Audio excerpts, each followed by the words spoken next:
क्रियासु युक्त नृपचार चक्षुषो न वंचनीया प्रभवोनुजीविभे अतुर्हसि क्षन्तुम साधु साधु वा हितं मनोहारि च दुर्लभम वचः। हम ये चौथा श्लोक पढ़ रहे हैं, ठीक है, किरातार्जुनीय महाकाव्य। अब यहाँ पर जो वनेसर आया था वो अपनी वाणी को रख रहा है। कैसी वाणी रख रहा है? ससौष्ठव उदार्य विशेष शालिनी निश्चितार्था मितिवाच माददे करके पहले कह दिया था कि शब्द सामर्थ्य युक्त अर्थ गौरव युक्त ऐसी मतलब प्रामाणिक वाणी वो कहने लगा करके जो कहा था वही वाणी अब ये कहा वाला वाणी है, ठीक है, वही कहा गया वाणी यही है वनेसर के द्वारा। तो हे नृप, ये संबोधन है, संबुद्धि, ठीक है। हे नृप क्रियासु युक्त ही अनुजीविभि चार चक्षुषः प्रभवः न वंचनीय, ठीक है। यहाँ पर एक क्रिया पर समाप्त होता है, न वंचनीय। अतः असाधु साधु वा क्षन्तुम अर्हसि, ठीक है। एक करके यहाँ पर भी एक विश्राम है, अर्ध विश्राम। हितम मनोहारी च वचः दुर्लभम, ऐसे करके ये अर्थांतर अन्यास पुष्ट कर दिया, ठीक है। इस वाक्य से मतलब हितकारी और फिर एकदम मतलब हितकारी हो और फिर मधुर भी हो और फिर अपने को प्रिय भी लगे, ऐसी वाणी एकदम दुर्लभ होती है करके ये कह दिया गया। यथो सधम स्वाद हितम च दुर्लभम करके नीति वाक्य में भी आया है। जैसे कि औषधियाँ कैसी होती हैं कि मधु की तरह नहीं होती है, मधुर नहीं होती है, प्रिय भी नहीं होती है। किसको प्रिय लगता है दवा खाना? किसी को लगता है? नहीं लगता है, इसीलिए मनोहारी नहीं होता है। पर हितकर तो होता है ना, हितम होता है, मनोहारी नहीं होता है। सभी दवा मीठे नहीं होते हैं, भाई एक दो दवा मीठा हो सकता है कि नहीं, और कड़वा ही रहता है दवा। इसीलिए ये वाक्य कहने हैं, ठीक है। इसीलिए जब वनेसर कह रहा है तो मतलब सत्य सत्य वाणी को कहेगा, प्रामाणिक वाक्य को विनिश्चित अर्थ को कहेगा, अर्थ गौरव युक्त विनिश्चित अर्थ अर्थात सत्य वाणी को कहेगा, तो वो प्रिय नहीं अप्रिय ही होंगे करके ये प्रस्तुत कर रहा है। ये कह रहा है कि हितकर वाणी मतलब हम कहना चाह रहे हैं, इसलिए ये अमधुर है, अप्रिय लगेगा। हितकर वाणी, हितैषी वाणी क्या होता है? अप्रिय ही लगेगा, है कि नहीं? इसीलिए सत्य कड़वा होता है, कहते हैं, है कि नहीं। अब यहाँ अन्वय में देखो, क्रियासु, है कि नहीं, क्रियासु कृत्य वस्तुसु, कृत्य कार्यसु, कृत्यसु युक्त ही नियुक्त ही, जो कार्यों में नियुक्त किए गए हैं, जो अनुजीवी, अनुजीवी भी वृत्त ही, ठीक है, अनुजीवी जिनको हमने राजाओं ने कुछ कार्य करने के लिए नियुक्त किया है, ठीक है, वैसे अनुजीवी भृत्य जो मतलब राजपुरुष है, राजपुरुष उनको भी कहा जाता है जो सेवक हैं, राजा के सेवक हैं, वो क्रियाओं में नियुक्त है, ऐसे भृत्य। और फिर जो राजा कैसे होते हैं? चार चक्षुषः होते हैं, प्रभवः चार चक्षुषः, मतलब स्वामिनः समर्थः, जो निग्रह अनुग्रह समर्थ जो स्वामी होते हैं, राजा होते हैं, उनकी चक्षु चार ही होते हैं, चार मतलब गुप्तचर, ठीक है। अब यहाँ पर चारा एव चक्षुंसी, येषां ते चार चक्षुषः तादृशः प्रभव, जिनके मतलब गुप्तचर ही चक्षु है, नयन आँख गुप्तचर ही है, ऐसे जो समर्थ निग्रह और अनुग्रहशाली जो राजा हैं, उनको कभी भी ठगना नहीं चाहिए, जिनको उन्होंने नियुक्त किया है कार्य में, ठीक है।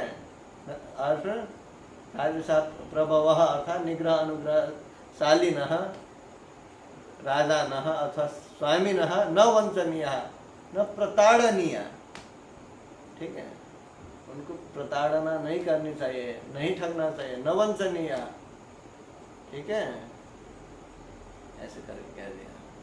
और फिर उसके बाद कहा अतः, इसीलिए, तस्मात् कारणात् असाधु असम्यक असमीचीनम असत, ठीक है, असाधु साधु वा अर्थात समीचीनम सम्यक प्रतीयमानम वा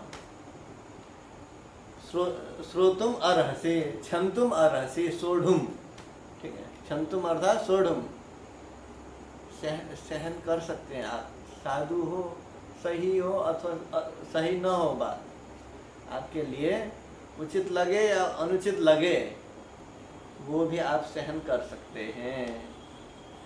क्यों? क्योंकि प्रभुओं को डांटना नहीं चाहिए। प्रभुओं को जिनके द्वारा हम मतलब इस कार्य में नियुक्त हुए हैं, उनको ही मतलब वंचना करेंगे तो क्या होगा? पाप ही न लगेगा। इसीलिए जैसा है वैसा ही कहेंगे करके कह रहेंगे। हितम मनोहारी से दुर्लभम वचा, हितकर वाक्य हो, हितकर वाणी हो और फिर मनोहारी हो, मन को भी पसंद आ जाए, भाग जाए, ऐसा नहीं हो सकता। जैसे दवा, ठीक है, यहाँ दवा करके कहा नहीं है, कहीं और नीति वाक्य में कहा गया है, ठीक है। अब यहाँ पर चार चक्षुषः का तो हमने विग्रह कह दिया होगा, है कि ना, चारः एव चक्षुंसि येषां ते चार चक्षुषः तेषां, ठीक है, अथवा तेषां तक नहीं जाना पड़ेगा, ते एव चार चक्षुषः येषां ते चार चक्षुषः। अनुजीवन्ति अथवा अनुजीवितुम शीलम येषां ते अनुजीविनः तैहि अनुजीविभिः, अर्थात वृत्तैहि करके कह दिया था। न साधु इति असाधु, ठीक है। मनोहरति इति तच्छीलः, तच्छीलम हो गया, मनोहरति इति तच्छीलम इति मनोहर, है कि नहीं, ये हो गया। अब यहाँ पर क्या आएंगे? नवंतनीय का अर्थ हमने न प्रतारणीय अथवा न प्रताड़नीय, प्रताड़न नहीं करना चाहिए, ऐसा हमें कहते हैं। अब यहाँ पर विशेष कुछ नहीं है, धातुओं में कुछ विशेष नहीं है। अब यहाँ पर क्षम धातु है कि नहीं, अर्हसि अर्थात समर्था असि, सपनों से, जैसा भी हो, अच्छा उचित लगे या अनुचित लगे, वो आप सुनने के लिए सुन सकते हैं, आपको सुनना ही चाहिए। कह रहा है इतना मतलब प्रखर होकर नहीं कह रहा है, क्योंकि वो अपने में दृढ़ है ना, फर्नीचर अपने में दृढ़ है, क्योंकि कह रहा है उसके बाद वाणी की तुम मनोहार से दुर्लभम मत, ठीक है। ये हो गया। अब दूसरा श्लोक पढ़ते हैं, ठीक है, ये आ गया ना, ठीक है। सखिम सखा साधु न शास्ति योगिपः गीतान्वयः संसृणुते सखिम प्रभो सदानुकूलेषु हि कुर्वते रतिं नृपेष्वमातेषु च सर्वसम्पदा, ठीक है, वही चलता है हम सब, ठीक है। अब यहाँ पर सब निंदा के पात्र कौन से राजा निंदा के पात्र होते हैं? क्योंकि वो मतलब अर्थगौरवशाली वाणी बोल रहा है, इसके लिए ये सब वाक्य है, ठीक है।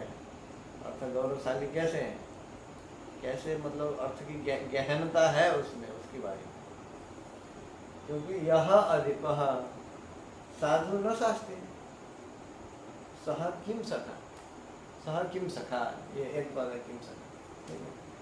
यह गीता न संसृणते सह किम प्रभु अनुकूलेषु नृपेषु अमात्येषु च हि रतिम सदा सर्वसंपदः रतिम कुर्वते, ठीक है। ऐसे करके अन्वय चलता है। इसका अर्थ क्या होता है कि जो अधिपति, राजा के अधीनस्थ जो अमात्य मंत्री इत्यादि हैं, जो सही बात नहीं बोलेंगे अथवा सही मतलब अनुशासन नहीं बताएंगे राजा को, मतलब अनुशासन ये है, नियम ये है करके सही बात यदि नहीं बताएंगे तो राजा भी मतलब सही शासन करने में समर्थ नहीं रहेंगे। इसीलिए वो सखा सखा ही सखा नहीं है, वो अमात्यादि जो साथ में रहते हैं, अमा जो साथ में रहते हैं उसको अमात्य कहते हैं, ठीक है। अमा अर्थात सह तिष्ठति, भवः इति अमात्यः, अमा सह भवः इति अमात्य। मंत्री और अमात्य में थोड़ा अंतर है, ठीक है। मंत्री जो मंत्रणा करते हैं वो मंत्री होते हैं, ठीक है, और अमात्य सचिवादि होते हैं, यही अंतर है, ठीक है। ये सब पता चल रहा है। अब यहाँ पर यह जो अधिपति, मतलब अधिपति से अमात्य मंत्री इत्यादि सही से शासन नहीं सिखाएंगे, ना सही से शासन नहीं करेंगे, वो सखा के पात्र भी नहीं होते, सखा की योग्यता भी नहीं रखते, वो बहुत निंदनीय सखा, वो सखा सखा नहीं, ठीक है। और फिर यह हिता न संस्कृत होते हैं, आप्तजनों से, जो हितैषी आप्तजन है उनकी बात नहीं सुनते हैं, वो प्रभु भी नहीं है, वो समर्थ भी नहीं हो सकते, वो राजा भी नहीं हो सकते तो आप्तजनों की बात न सुने, ठीक है। ये अर्थ है द्वितीय। और फिर अनुकूल, जो भी राजा और अमात्य है, अनुकूल होने पर ही वो हर एक संपदाओं को देने वाले होते हैं। सर्व संपदा रतिम कुर्वते, अर्थात जब सभी राजाएं और फिर अमात्य लोग अनुकूल हो जाएंगे तभी संपूर्ण संपत्तियां उनको उनके पीछे पीछे जाती है। यदि राजा अनुकूल नहीं है, अमात्य अनुकूल नहीं है, तो कोई व्यक्ति आ गया तो उसको थोड़ी ना संपत्ति पुरस्कार कुछ दिया जाएगा, नहीं दिया जाएगा, ठीक है। इसीलिए संपूर्ण अनुकूल होने पर ही, सबको अनुकूल करने पर ही संपूर्ण संपत्तियां, संपूर्ण संपदाएं रति करती हैं, अर्थात रमण करती हैं और फिर प्रसन्न होकर के अपने साथ आ जाती है। यदि अनुकूल नहीं है, प्रतिकूल है, तो उल्टा दंड का भाग होना पड़ेगा, राजाओं के द्वारा, अमात्यों के द्वारा दंड भाग होना पड़ेगा। अब यहाँ पर देखो, किम सखा करके कुछ सीधा किमह छेपे करके एक सूत्र है, ठीक है। वो समासांत प्रत्यय का मतलब निषेध कर देता है, खास में किम सखा होना चाहिए था, है कि नहीं। राजा सखीभ्यस तज, सूत्र सुना है, ठीक है। किम सखा होना चाहिए था, यदि समास हुआ है, समास तो समास ही हुआ है। ऐसा नहीं है कि किम अलग है सखा अलग है, वो क्या सखा करके ऐसा कहने का मतलब नहीं है, ये जोड़ा है ना, इसीलिए जोड़ा गया है, क्योंकि ये समस्त पद है, समस्त पद है, समास हुआ है तो समासांत प्रत्यय होना चाहिए तथादि, पर वो नहीं होगा कि वहाँ छेपे से निषेध हो गया, ठीक है। अनंग इत्यादि हो जाएगा, ठीक है। मतलब वास्तविक सखी शब्द न होने पर भी अनंग आदि कार्य हो जाएंगे। अधिपाति इति अधिपः, अधिकम पाति इति अधिपः, ऐसा भी कहते हैं कोई, ठीक है। अब यहाँ पर हितात कहा है ना, ये आख्यातों को योगी करके कारक में सूत्र है, उससे पंचमी अपादान संज्ञा हुआ है, ठीक है। अपादानत्वा पंचमी हो गई। वहाँ पर उपयोग का अर्थ क्या है, तो नियम पूर्वक विद्या ग्रहणमेव उपयोग, ठीक है। उपयोग क्या है, नियम पूर्वक विद्या ग्रहण, तो नियम पूर्वक विद्या ग्रहणे साधनीय आख्याता अपादान संज्ञो भवति, है कि नहीं, उसका अर्थ यही है। वही यदि साधने योग्य है उसी को सिद्ध किया जाए, नियम पूर्वक विद्या ग्रहण को सिद्ध किया जाए, ठीक है, तब जो आख्याता है, व्याख्याता है, ठीक है, आख्यान करता जो है, तो प्रतियोगी योगी वाचक जो पद है उससे उसका अपादान संज्ञा हो जाएगा, अपादान पंचमी हो जाएगा, ठीक है। ऐसा उसका अर्थ है, इसीलिए हितात में पंचमी हो गई, ठीक है। और फिर संश्रिणुते में आत्मनिर्भर हो गए।